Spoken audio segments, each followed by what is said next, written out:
এই মকর সংক্রান্তির দিনে একটা বাঙালির কাছে পিঠে পুলি তাহলে কি সমাজ সেই বাঙালিকে মেনে নেবে? চলো আজকে সেই ঘটনাই তোমাদের সামনে শেয়ার করব। সো হ্যালো ফ্রেন্ড, আমি তোমাদের পাখি। কেমন আছো তোমরা সব? প্রতিদিনের মতো আজকেও একটা মিনি ব্লগ নিয়ে চলে আসলাম। তবে হ্যাঁ, আজকে কিন্তু সকালবেলা থেকে ভিডিওটা স্টার্ট আজ শুরু করেছিলাম কাজ থেকে রুম ফেরার পর। তখন সময় ছিল 5:40 থেকে 50 মতন। এখন হচ্ছে বিকেলের টাইম। তাই দেখো চারিদিকের ওয়েদারটা এতটাই সুন্দর, খুব ভালো লাগে। কাজে যাওয়ার সময় যতটা না মন খারাপ হয়, কাজ থেকে ফেরার সময় তার থেকে দ্বিগুণ আর খুব সুন্দর একটা হাওয়া বইছিল। ঠিক আছে, এইসব কথা বাদ দাও। আজকে তো পৌষ পার্বণ, মানে পিঠে পুলির দিন। তোমরা বাড়িতে কি কি পিঠে বানালে একটু কমেন্টে জানিও তো। তবে কি জানো তো, এই বছর আমি একটাও পিঠে খেতে পারলাম না। এর আগের বছর তাও আমি কষ্ট করে 2-4টে বানিয়েছি। যদিও এর আগের বছর আমার কাছে কিছুই ছিল না, তবুও আমি জোগাড় করে বানানোর চেষ্টা করেছি। আর এই বছর আমার কাছে মোটামুটি সবকিছুই আছে, কিন্তু আমার বানানো কারণ কি বলতো? কারণ এই একটাই, এই যে আমার আজকের দিনটা আমাদের সনাতনীদের মধ্যে মনে হয় না এমন কোনো বাড়ি আছে যে পিঠে পুলি হয় না। আমাদের গ্রামে তো আজকে সন্ধ্যাবেলায় বনভাতও হয়ে থাকে, বেশ মজা হয় কিন্তু সেখানে। তবে কি এই বছর সেই মজাটাও করতে পারলাম না। দুদিন আগে আমি তেলের পিঠে বানাবো বলে চালের গুঁড়ো রেডি করেছিলাম, তারপর আর আমার হাতে পিঠেই হলো না। নিজেকে খুব মহান মনে করে ইউটিউব না দেখেই আমি বানাতে চলে গেছি, আর ওটাই হয়েছে আমার বড় ভুল। আজকে বানাতে পারিনি তো কি হয়েছে, একদিন অবশ্যই বানিয়ে পিঠে পুলি। দেখো তোমাদের সঙ্গে পিঠে পুলির গল্প করতে করতে আমি কিন্তু রোড পার হয়ে চলে এসেছি। জানো তো,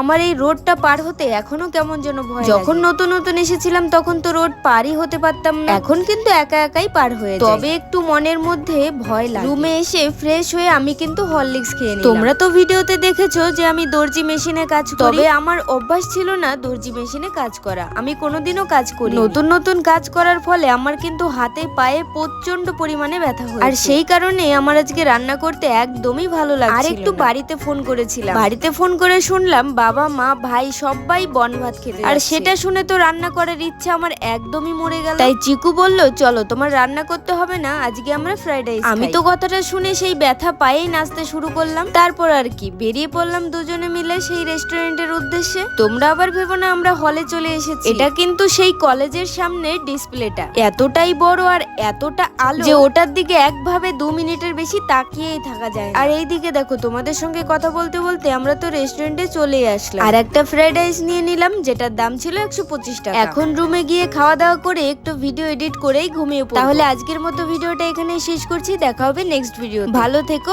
সুস্থ থেকো, সাবস্ক্রাইব আর ফলো করতে ভুলো না কিন্তু।